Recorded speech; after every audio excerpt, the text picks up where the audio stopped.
All right. So, welcome to our STEM Learning Community meeting today. It's November 18th, 2021.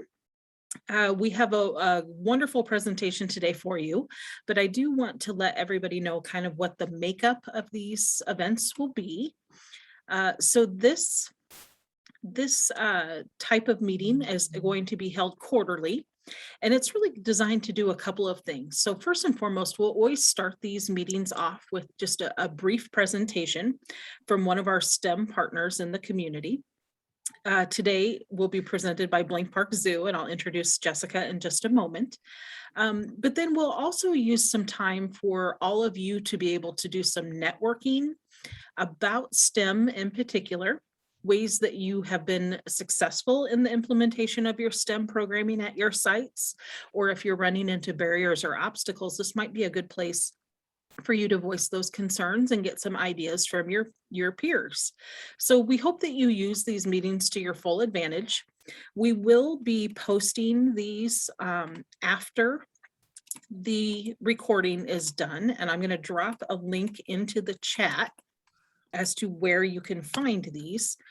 I would also say that if you've not visited the stemforiowa.org website, it might be a good idea for you to consider doing that. You'll find on that website we have lots of Million Girls Moonshot resources, and we have our STEM lesson repository. So might be a really nice resource for you to take a look at. I would ask, if you don't mind, to have everybody please put your name and site into the chat. That way, if we do need to follow up with somebody, we have the ability to do that. So I'll let you do that, please. And then I'm going to introduce Jessica Shellhorn, who is the education manager with Blank Park Zoo. She's in charge of our presentation today. So Jessica, thank you. Thanks, Crystal. I apologize that you're not seeing my face at the moment because I'm doing a dual screen here. So I've got my iPad and I've got my computer. But today I kind of want to talk to you all. It's the perfect day to talk about this because it got really cold this morning when I went for my walk this morning. I actually wore my winter coat, my hat, my scarf, my mittens. I was very chilly. So I want to talk to you all about something I'm really passionate about, which is nature play. So here at the zoo, our mission is to inspire an appreciation of the natural world through conservation, education, research, and recreation. And one of the ways that we do that is through nature play and playing with nature. So nature play is just unstructured play with nature. It can be for children, it can be for adults, it can be for families. People of all ages can enjoy nature play. Adults typically think of nature play as, going outside for a walk, going skiing, snowboarding, swimming, all of that stuff, out playing with nature. And for kids, it's really getting and exploring nature hands-on. So I'm going to share with you kind of what we do in the winter months here at the zoo to bring outdoor exploration inside so we can continue our nature play throughout the year. So one of the ways that we do that, I'm going to share some pictures and then I'm going to show you one of our classroom setups. So let's see if I can get there we go. So here are some pictures of some of the activities that we do to bring nature inside. So this is from one of our early childhood classes that we have here at the zoo. These are just what we call sensory bends. I'm sure you are all familiar with sensory bends, and it's just bends that engage the senses. They're very tactile. They may have some smells. This picture in the top, in the middle of the top row, that is cocoa bean shells. So they're super, super fragrant. They're probably my favorite substrate to use in a sensory bend because it smells like chocolate and it's very cheap. You can buy it in the landscape section of Menards. You can get like a 50-pound bag for $3, and cocoa bean shells are super lightweight. So 50 pounds is a lot of cocoa bean shells. And yes, the kids get very messy when they play with it, but they love it. We also have sand. We have the bottom left corner photo is of our water table. That doesn't have water in it at the moment, but we would fill that up with water. We have a bird's nest on the bottom right. That's just shredded paper, feathers. We throw sticks in there as well, and the kids can pretend to be birds. We have a cooking station that we always set up, and we have an art station. So this top right corner is our art station. So this class, they were painting with water on rocks. The cooking station will put different items, like we'll put sugar in there or we'll put pasta. It's not intended for the kids to eat, but just to play with, and that dramatic play of pretending to cook with different dried pastas or something like that, or rice, or and then a lot of times any old spices that I happen to have at my house or my parents' house, the ones that are in the back of the cupboard that you forget about for years, we bring those in and the kids get to put spices in, and it's a lot of fun for them as well. So here's some examples of the ways that we bring nature inside. Here's a few. So this class that we do particularly is for our 1 to 2.5-year-olds that come in, but all of this stuff we have found kids up through 5th grade, probably even beyond that. The older kids kind of think they're too cool to have fun, but we've seen kids through 5th grade love these bins just as much as these little 1-year-olds do. So we've got a bin full of tree cookies and bird seed with the little boy and his mom. We've got our water table full. We put seashells in it and sponges. And then we have a light table for kids to play with as well.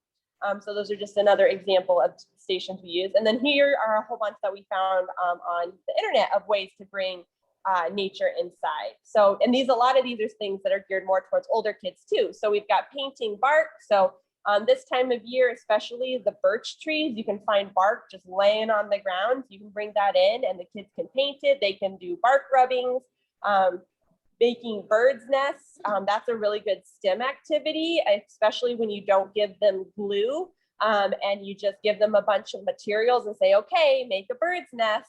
So then they're having to think about engineering, like how does a bird make a nest without having 1, hands and fingers and opposable thumbs, and 2, how do they make it without having nails and glue and tape and all of those resources that humans use to build things.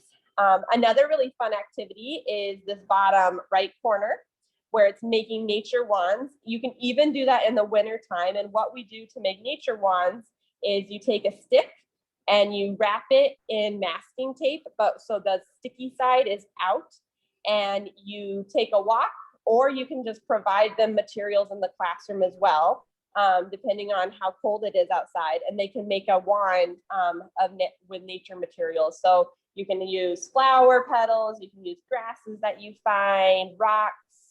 I've seen kids put acorn tops on them, all sorts of things that they found outside that they just got really excited about. And then another picture at the top in the middle is just old picture frames from Goodwill. And you're making mosaic pictures out of rocks and sticks and other natural materials as well. And then I've got another, I'll talk about that later. I'm going to stop sharing my screen for a moment, and I'm going to show you guys. Let's turn my camera on. Okay. Now you guys can see my face, but I'm going to turn my camera around so you guys can see. So this is our classroom here at the zoo that we have set up for our Polywogs class. And I'll walk around to show you all the different stations that we have. One of my favorite ones is going to be this one right over here. This is just our loose part station. So we have, let's see there. We've got some corn cobs. We've got some wood blocks, some little bamboo rods. These wood circles are, that, Crystal, my screen looks really blurry. Is it not blurry for you guys? I just want to make sure. I think it's okay. If Okay. others feel like it's blurry, please let us know. But I mean, you're obviously moving around a little bit, but I feel like things are fairly in focus. Okay, good. So these little things are one of my favorites. These are the old clothespins, those straight ones, the ones that don't have the hinges in it. These are the parts, those are from those old clothespins. I don't know what they're actually called, but I love these because the kids can do so much with them.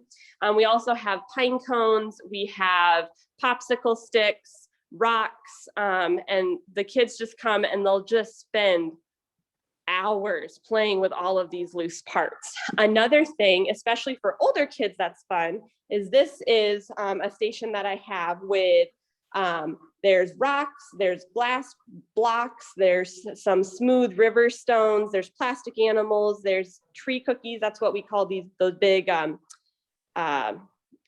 wood pieces in the middle. There's sticks, there's clay, and there's challenges. And so the kids are supposed to make a mountain, they're supposed to make a birdhouse, a cave, a tree, and you can add in a bunch of STEM and saying, these are the only materials you get to use. So how can you make a tree with these materials? How can you make a cave with these materials? And then you can give them challenges like, can you make it taller? Can you make it wider? Can you make it useful? Just a bunch of questions that you can find. And then I made one that is winter related. So this one, we'll see if I can get it to be not so blurry. So it's like, make a penguin slide, make a snowy mountain, make a sled, and you can just provide them lots of natural materials or some other craft materials that you have around your facility. So I wanted to just take some time to share that. Does anybody have any questions about how we bring our nature play indoors? Jessica, we had a private message dropped in the chat. Okay. And it's a two-part question. So Okay. the first is there something on the STEM repository that will allow us to further make this happen at our site? And then how would they go about contacting the Blank Park Zoo to potentially come to their site? Yeah, awesome. I love those questions. So I will share my other screen again, because I've got some websites that you guys can use to write down. That's what I wanted to say, to write down. So, okay. So let's see if I can get there we go. Okay, so here, some upcoming things at the zoo and on here. So to get us to come to your site, first of all, you can always email us at education@blankparkzoo.net, and we would love to give you ideas, share ideas about how to incorporate this stuff into your facilities, just on your own. But also the zoo does come to schools. We travel almost the entire state of Iowa. There's a few places we can't get to if you're wanting us, especially if you're wanting us to bring animals. There's a few places we can't get to because of distance, but we basically travel almost the entire state of Iowa for programs. Our programs are typically about an hour long in after school settings. If there's someone who's wanting us to come during the school day, we're a little bit, they're usually a little bit shorter than that, about half hour to 45 minutes, but our programs are $100 per program.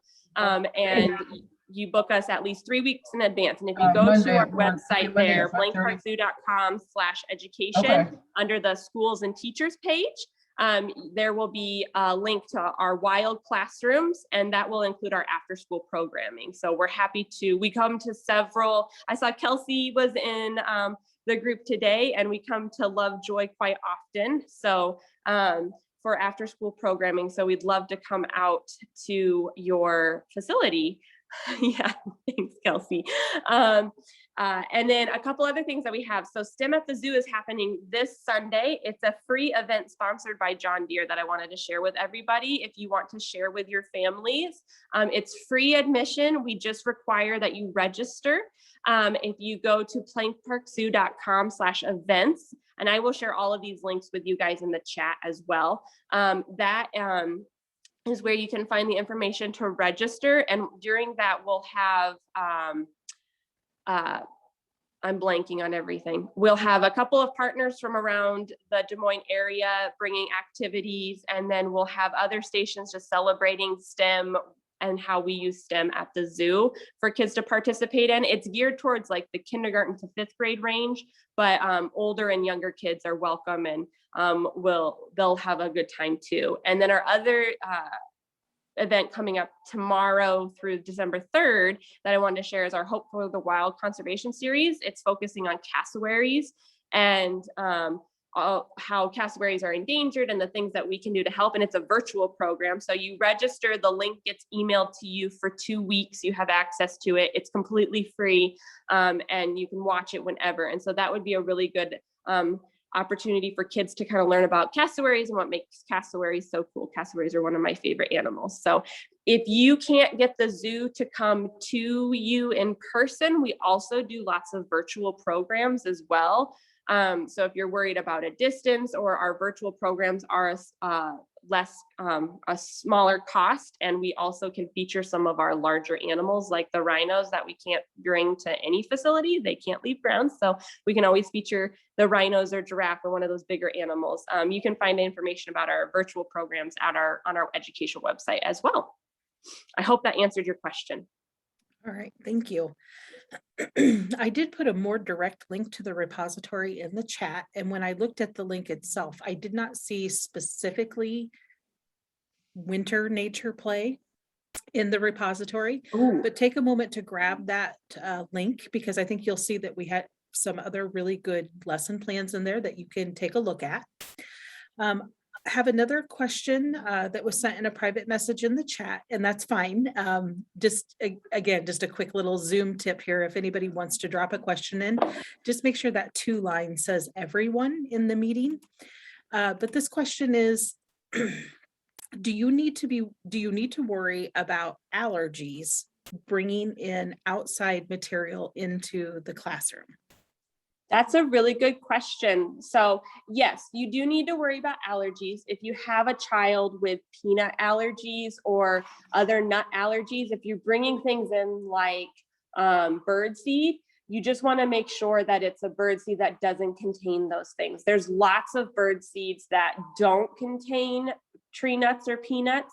You can get bird seeds that are specifically sunflowers or sunflower seeds, or there's other types of bird seeds that you can get.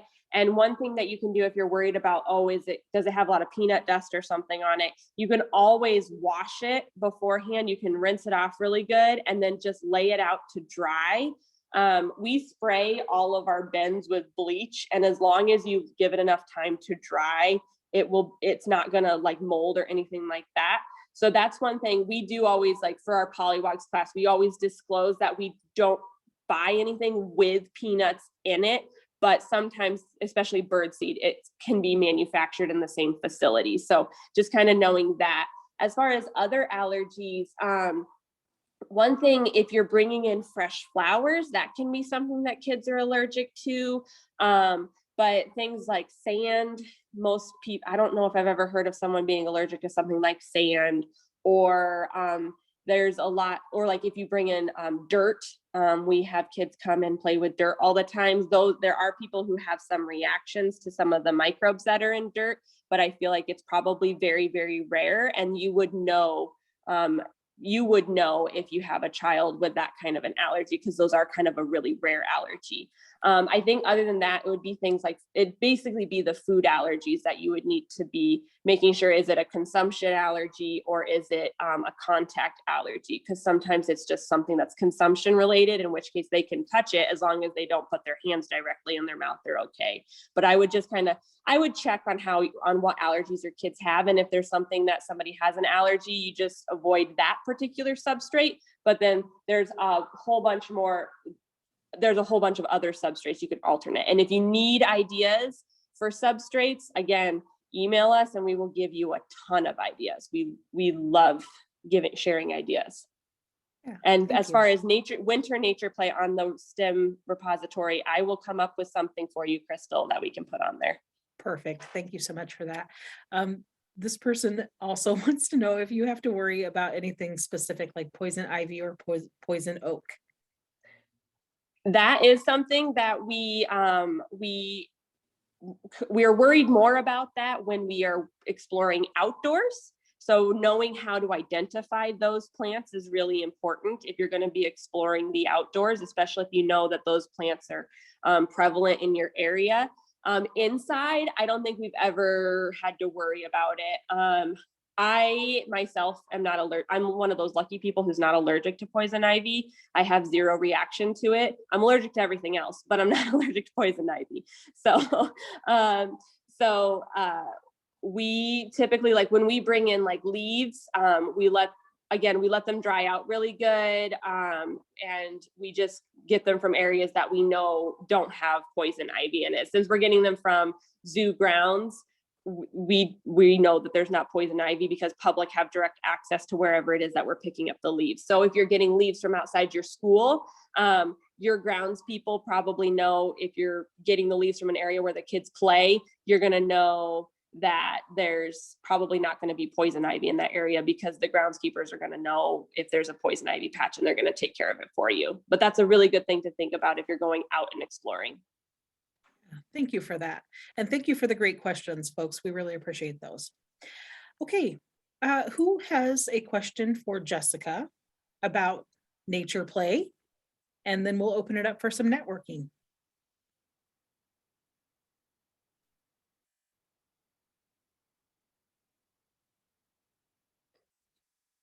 Quiet group today. Okay, so feel free, if something pops into your head in a couple of minutes, we can absolutely ask still. Jessica will be on the call with us as well. Hope that this presentation gave you some ideas about how to incorporate that nature play into your STEM offerings over these next few months.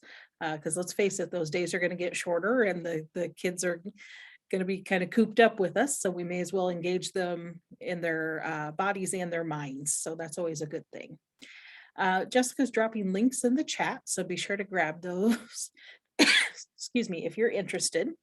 And then what we'd like to do now is, again, take an opportunity to do some networking amongst yourselves. So if I could ask any of you, a volunteer, to just unmute and talk about what are some of the things that you've done lately at your site related to STEM programming, maybe a success story. And then again, if we have somebody who's brave enough, if you've tried something and maybe it didn't go the way you wanted it to, maybe share that too, because we can always learn from each other's lessons that way. Do I have a volunteer to unmute and do some sharing with us?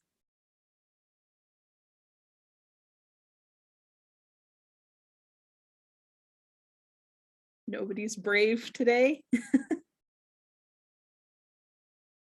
So Jackie, I don't mean to pick on you, but I was recently at Jackie's site and they also had a fantastic STEM program.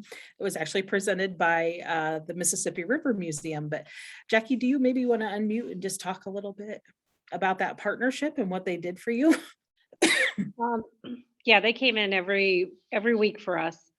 And sometimes they brought in animals with them. Sometimes we did like programs on Pilgrim Days, and they did activities with the kids and had them, make butter one day and learned Pilgrim games. But when they brought in the animals, the reptiles, the snakes, all of that, that was the kids' favorite time.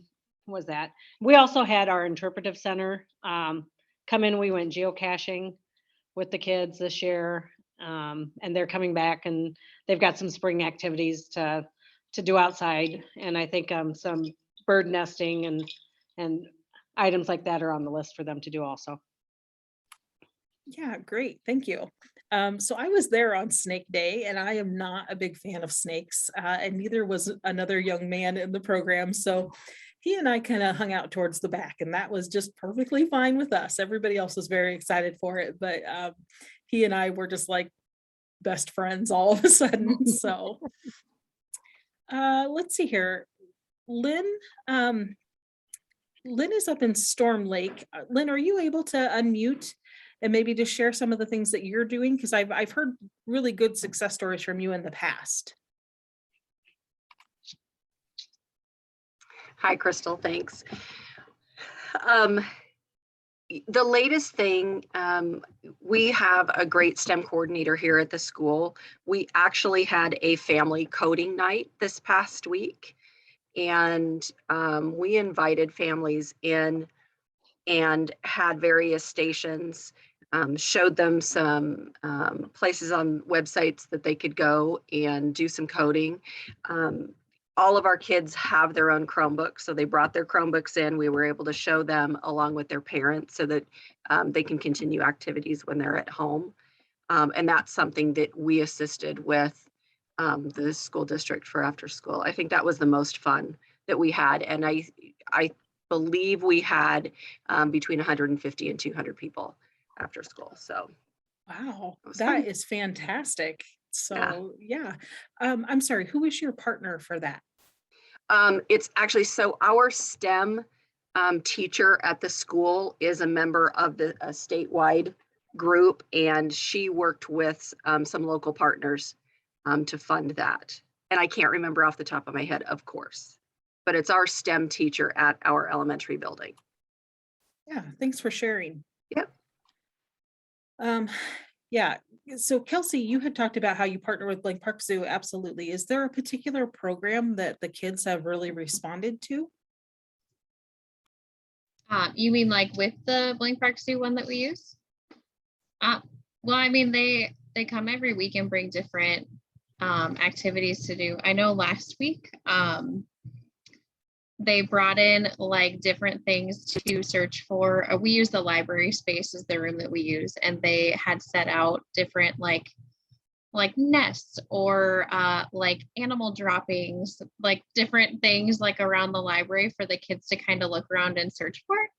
And that was like a pretty interactive one that they really enjoyed.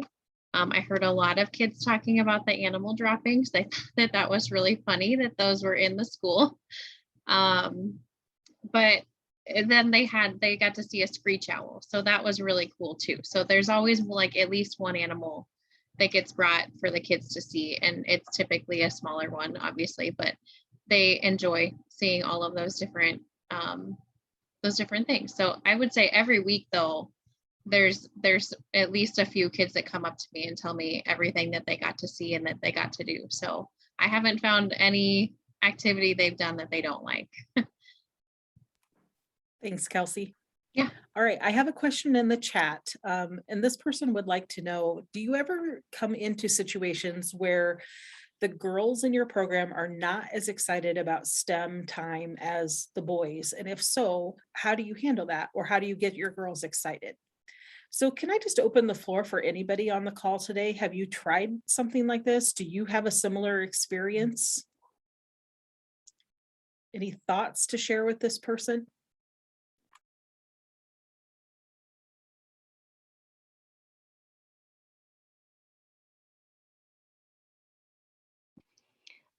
Here at Andrew, I also do a night where we do have like a Lego night, Lego club night.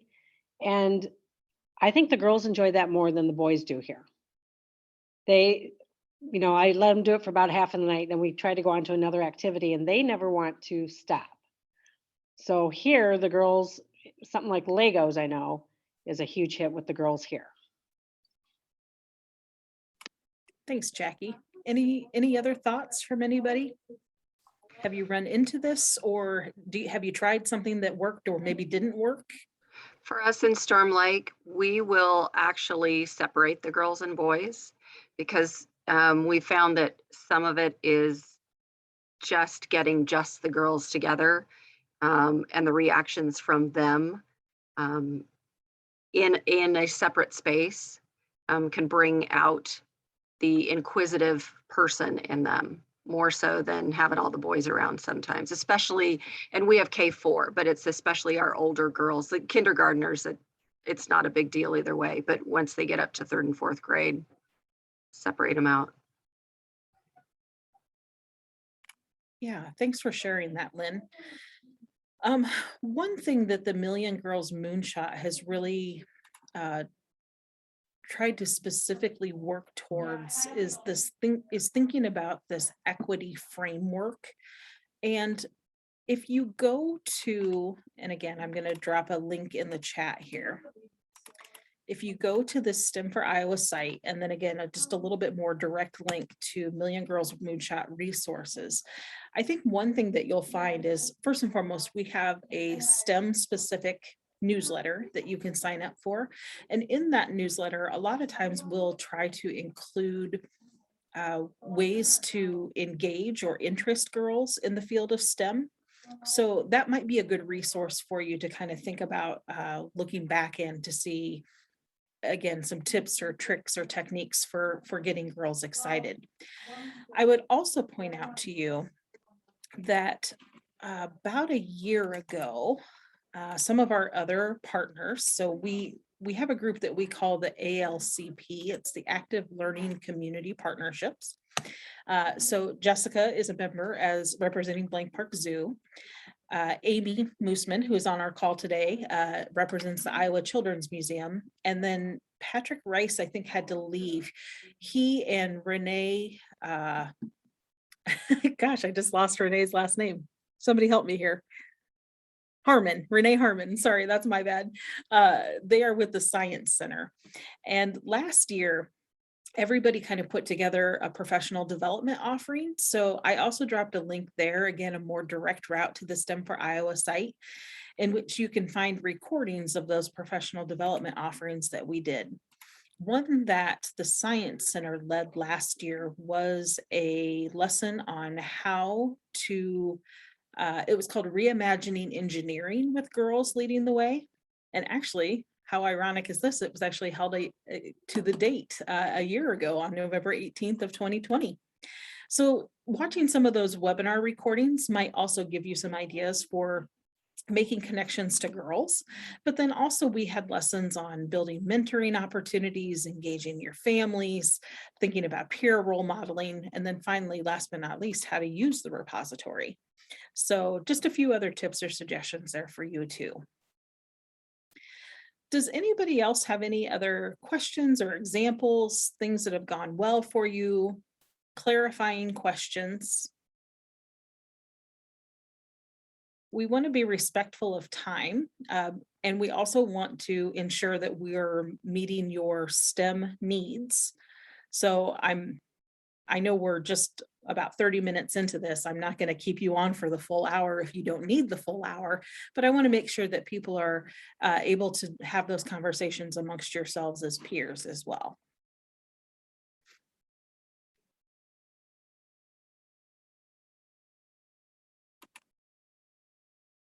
Okay. So as I mentioned, we did record this session. We will post it to the stemforiowa.org site. That'll be there for you to be able to look at. If you have questions about your STEM offerings or STEM programmings, you're always welcome to reach out to me, and I'm happy to be the connector to other organizations, other people on the call today. So I don't know, Kelly, as you're sitting there, if you heard something that Jackie said and you'd like to make a connection to her, I'm happy to do so. Jessica has dropped her email into the chat, so you guys can grab that if you'd like that. And, oh yeah, Clinton County Conservation, great STEM partner. County conservation offices are a wonderful resource too. So thanks for that. I really appreciate your input there. Okay. So if there are no other questions, I think we'll go ahead and end our session for the day. Please just maybe make a note. I will be sending out some information, and this will also be in the Iowa After School Alliance newsletter. Our next session is going to be on January 13th. Again, it'll be a very similar format where we have just a very short presentation, and then we'll follow up with some networking and facilitated questions. So hope you all found this valuable.